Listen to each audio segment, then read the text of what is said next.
자, 시청자 여러분들 반갑습니다. 얼음사이다입니다. 자, 여러분들 최근에 삼성 이재용 부회장이 사면됐다라고 하죠. 신분이 복권되었다라고 합니다.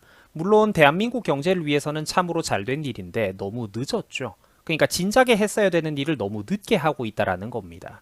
자, 오늘은 이 문제에 대해서 제가 좀 중요하고 거시적인 이야기들을 몇 가지 짚어드리려고 합니다. 한번 집중해가지고 여러분들이 들어보시면 이 영상이 시청자분들의 안목과 배경 지식을 넓혀드리는데 도움이 됐으면 됐지 절대로 손해가 되지는 않을 겁니다.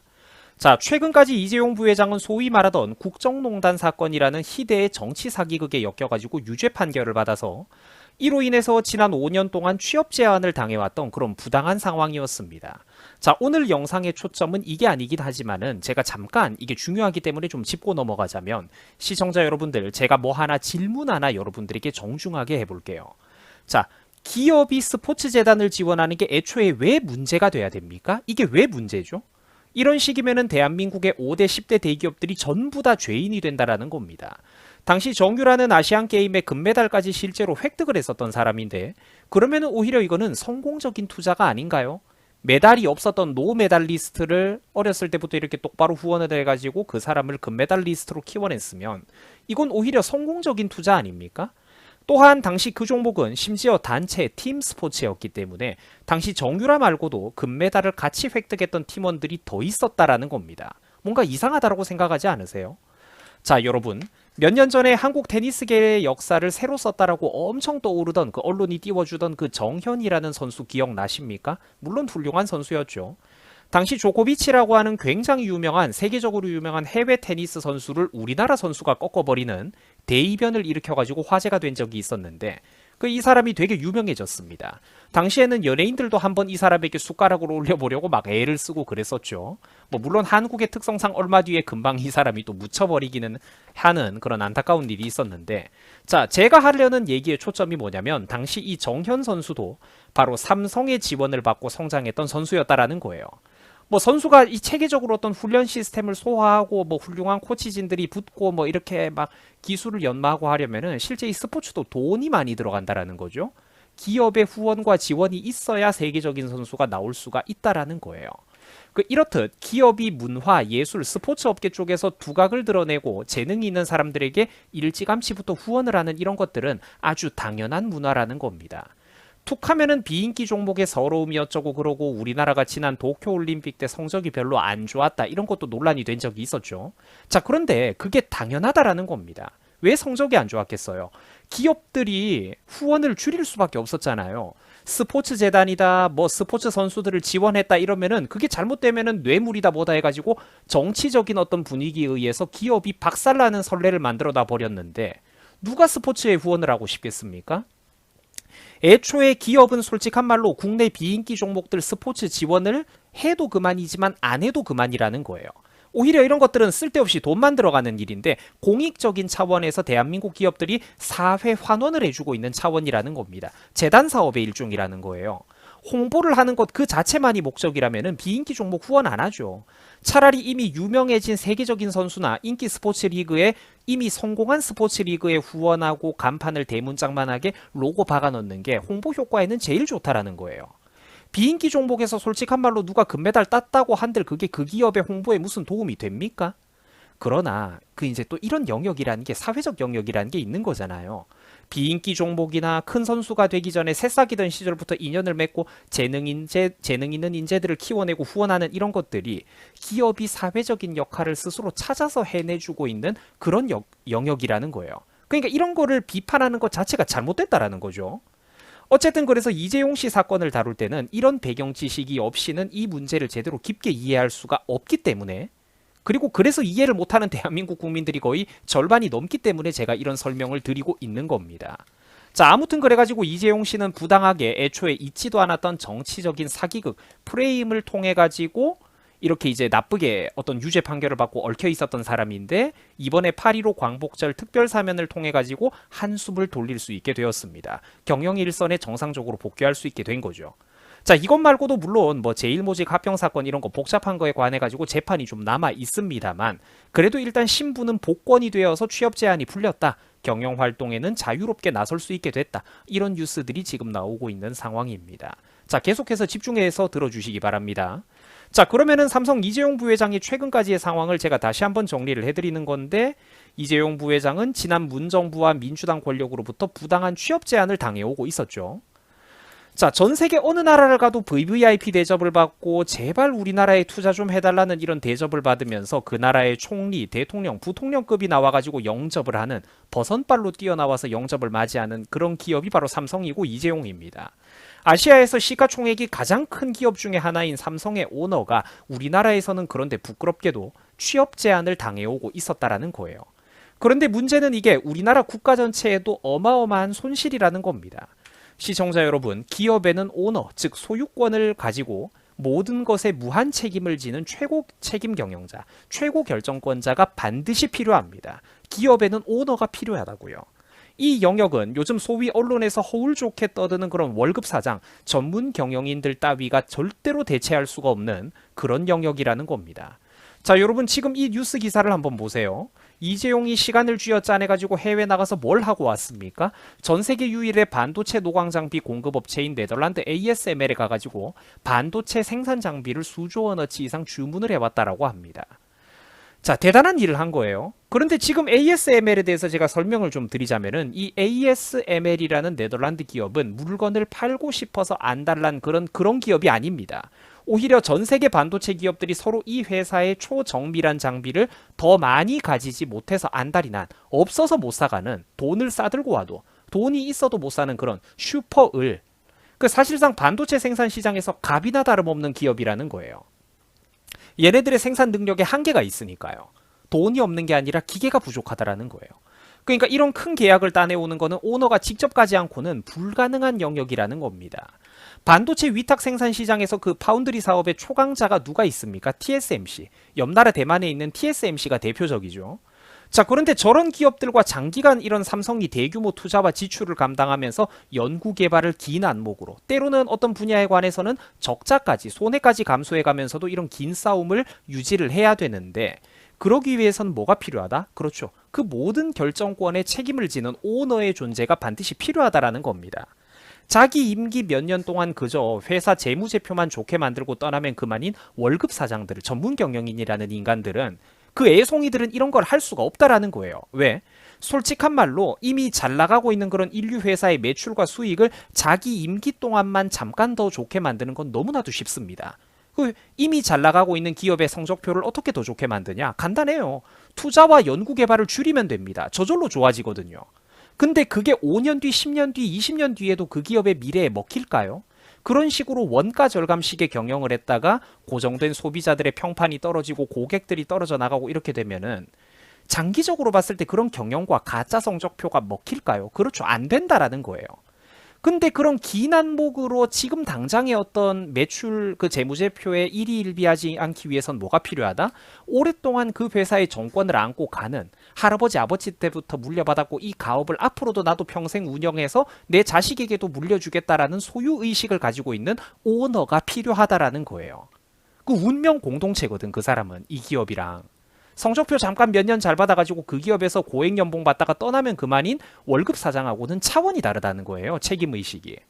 그 삼성이 지금 좋든 싫든, 여러분들이 삼성을 좋아하든 싫어하든 이재용이 지금 하고 있는 일이 바로 저런 거라는 거예요. 오너의 존재가 되고 이 구심점이 있어야 그 밑에서 기라성 같은 인재들이 날개를 펼 수가 있다라는 거예요. 반도체 시장은 이 대한민국 전 국민들이 앞으로 먹고 살아가야 되는 그런 미래 먹거리이자 핵심적인 국가기관 산업입니다. 반도체 시장은 전략 물자라는 거예요. 대한민국에게.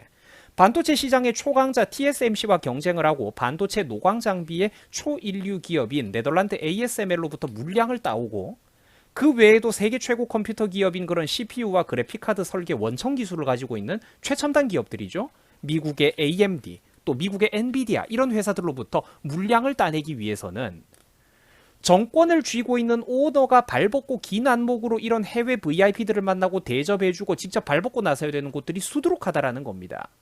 그런데 이 중요한 시간들을 지난 5년 동안 우리나라는 무슨 짓을 했습니까? 우리나라 스스로 자해행위를 해버렸죠. 우리나라 국민들 스스로 어리석음으로 인해서 이 중요한 시간들을 너무나도 많이 놓쳐왔다라는 겁니다. 제가 오늘 하는 이야기 주제 핵심이 바로 이런 거거든요. 삼성과 이재용의 손실은 이재용 한 사람만의 손실이 절대로 아니라 대한민국 전체의 손실이라는 겁니다. 왜냐? 그 밑에 딸려있는 수많은 임직원들이 있잖아요. 하청업체들은 없습니까? 중소기업들은 없어요. 그리고 그뿐만이 아니라 삼성에서 나오는 매출과 법인세로 우리나라 정부 재정이 돌아가고 있잖아요. 대한민국에서 삼성보다 세금을 더 많이 내는 조직이 존재합니까? 없어요. 그리고 자영업자들의 그런 내수경제, 밥벌이가 전부 다 어디에 연결되어 있다? 바로 이 반도체 수출 업황과 대한민국 자영업자분들의 그런 어떤 가계경제, 내수경제가 전부 다 연결이 되어 있잖아요. 자, 참고로 유튜버 본인 같은 경우 과거에 이런 식으로 유명한 국내 대기업의 최고 경영자분들을 좀 가까이서 보고 몇 가지 이야기를 나눌 기회가 있었습니다. 물론 옛날 얘기입니다. 몇 년 전 과거예요. 자, 강연의 형태가 됐든 아니면은 이래저래 좀 어떻게 우연히 귀한 인연이 맞닿아가지고 좀 가까운 자리에서 이런 높은 분들하고 뭐 식사를 같이 하는 기회든 시청자분들 한번 재밌게 들어보세요. 이런 거는 여러분들이 분명 우리가 살아가는 데 있어서 흔치 않은 소중한 경험이잖아요. 그래서 뭐 어쨌든 이 과거의 제 경험담을 가지고 유명한 어떤 기업인들을 예를 들어 드리는 겁니다. 예를 들어 드리는 건데, 자, 제가 예전에 한번 만나봤던 모 대기업의 최고 경영자 한 분은 이런 말씀을 하셨어요. 자기가 1년에 365일 중에 해외 출장 나가 있는 날이 얼마나 될 것 같냐라고 말이죠. 뭐 물론 저는 그때 나이가 뭐 물론 지금도 젊은데 그때는 더 어렸기 때문에 감이 안 왔습니다. 그래서 뭐 얼마나 되냐고 제가 물어봤더니 1년에 해외 나가 있는 날이 150일이 넘는다고 그 사장님이 답변을 하시더라고요. 뭐 대한민국의 어떤 그런 커다란 진짜로 뭐 30위 안에 능히 들어가는 어떤 법인 기업의 그런 중요한 회사의 그런 사장이었습니다. 그 지금은 현직이 아닌 분이에요. 그 제가 물어보니까 1년 365일 중에 150일이 넘는 시간을 해외에 나가 있다고 하더라고요. 자, 물론 이런 거는 뭐 기업마다 뭐 차이는 있겠죠. 많이 나가는 기업도 있고 좀 적게 나가는 기업도 있고. 그 제가 하고 싶은 말이 무슨 말이냐면 그러면은 저 1년에 거의 절반에 가까운 150일 이상을 저런 사람들이 해외여행이나 다니면서 놀러 다니고 있느냐? 아니라는 거죠. 아니라는 거죠. 우리나라 국회의원들이나 뭐 고위 공무원들이야 쓸데없이 사실상 그런 어떤 사실상 외유성의 해외 출장을 나가고 하더라도 사기업은 절대로 안 그렇다라는 거예요. 공무원들은 외유성 해외 출장을 나가지만 사기업은 안 그렇다라는 거죠.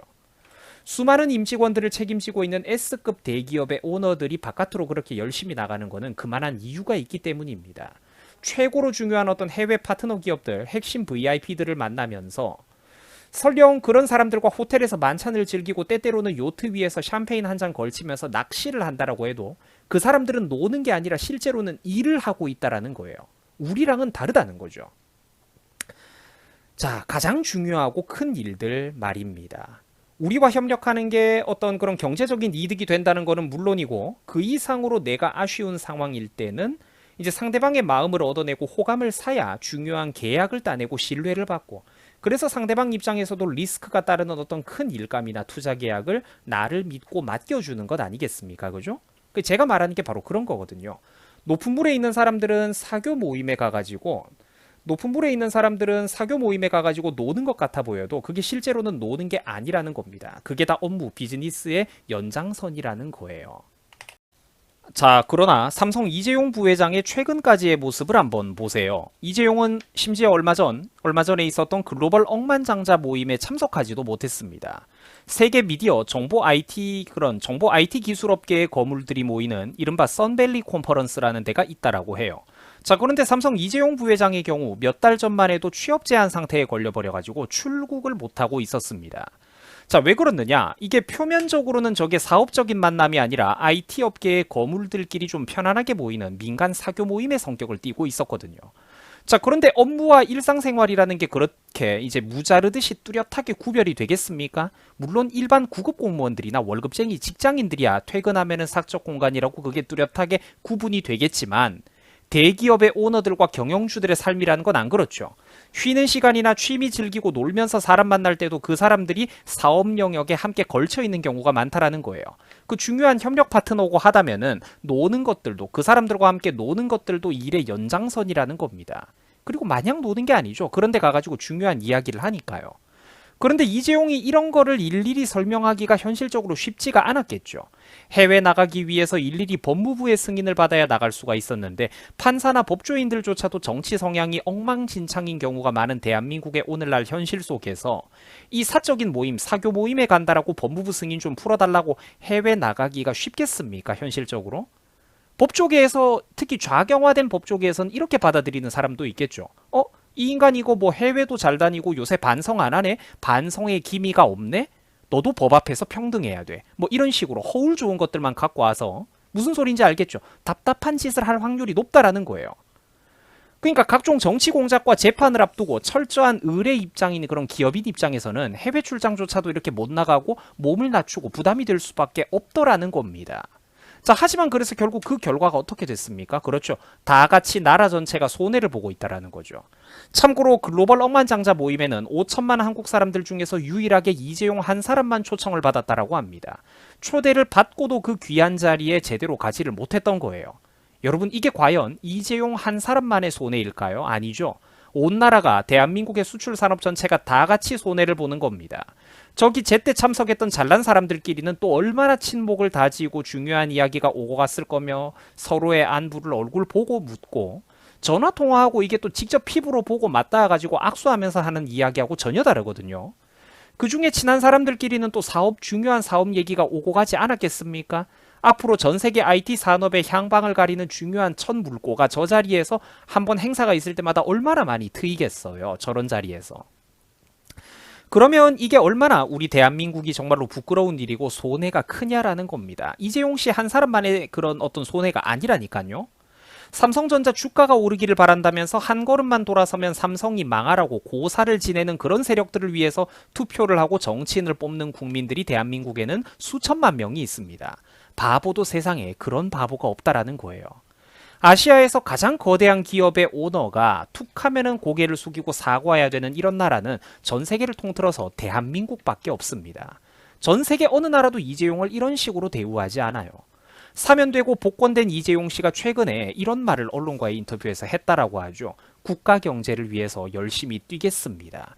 자, 저는 그런데 저 말을 보면서 저게 좋은 말이라는 게 아니라 오히려 안타까운 마음이 먼저 들었습니다. 왜 그러느냐? 사실 기업인이 여러분들 국가 경제를 위해서 일하는 사람입니까? 아니에요. 기업인은 국가 경제를 위해서가 아니라 자기 개인의 이익과 영광을 위해서 뛰어야 되는 사람입니다. 사실 그게 당연한 거예요. 거기서 한 걸음 더 굳이 나아가가지고 우리가 뭔가를 요구하자면 이런 것들은 있겠죠. 기업 전체의 이익, 주주들의 이익을 위해서 일해야 되는 거는 맞겠죠. 개인이 그러니까 개개인이 사적 이익을 추구하지만 그게 자연스럽게 국가 전체 공공의 이익과도 함께 연결이 되는 게 바로 자본주의의 원리 아니겠습니까? 그런데 오늘날 대한민국은 그런 원칙이 제대로 살아있는 나라냐? 안 그렇다라는 거죠. 이런 사적인 영역과 공적의 영역의 구분이 군중심리 떼법 마음대로 혼재되어 있다라는 겁니다. 민심이라는 괴물이 정체불명의 괴물이 모든 걸 집어삼키고 있다라는 거예요. 해외 다른 나라들처럼 파격적으로 대우를 해주는 것도 아니죠. 사업하기 편하도록 각종 파격적인 지원 정책을 해주거나 규제를 풀어주지도 않아요. 파격적인 세금 혜택을 주지도 않으면서 무조건 공장 늘리고 투자를 늘리고 고용을 늘려라, 청년들을 많이 고용해라, 일자리 좀 만들어봐라 이런 소리를 하고 있죠. 그러면서 철저히 기업인 개인은 그러면은 깔아뭉개고 압박을 하고 있습니다. 여러분, 대기업 오너도 사람입니다. 대기업 오너도 사람이에요. 이 나라에서 사업하고 싶은 마음을 만들어줘야 뭘 해도 하고 싶은 마음이 들지 않겠습니까? 오늘날 우리 한국 사람들은 자기들이 받는 갑질에는 크게 민감해하고 자기들은 대우받아야 되고 남들에게는 탈권위적인 태도와 소통을 강요합니다. 자, 그런데 정작 180도 그 화살이 돌아가가지고 자기 자신을 겨냥할 때는 어떻죠? 남들이 자기에게 탈권위와 소통을 어떤 요구할 때는 어떻습니까? 한국 사람들이 안 그렇죠. 눈과 귀를 닫아 걸고 막아버리고 이 생각 짧은 사람들이 과연 누구냐라는 것입니다. 남에게는 소통을 강요하면서 정작 본인들은 소통할 준비가 되어 있는가요? 시청해 주셔가지고 대단히 감사드립니다. 여러분들 수고하셨습니다.